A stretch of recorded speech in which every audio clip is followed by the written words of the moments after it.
All right, today we are making homemade Play-Doh from home, but we're starting off with a bad recipe because it gives Caleb or your child a chance to come up with his own ingredients and figure out what he needs to make good Play-Doh.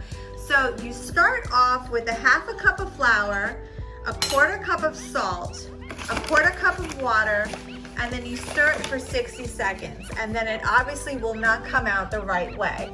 And he will continue to add things to his little bowl until the Play-Doh comes into the right consistency. And it's really a lot of fun because they decide if it needs more water or if it needs more salt or if it needs more flour to make the perfect Play-Doh at home.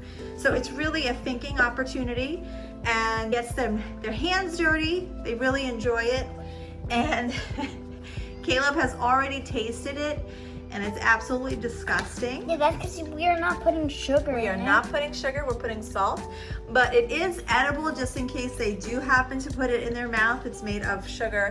I mean, it's made of wheat and salt and water, so no problems there. Though he wants the sugar.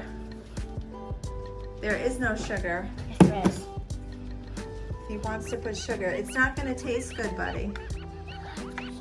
It's really not. I'm still trying it. You could try it, but it's not gonna taste good. So this is a great experiment to try at home.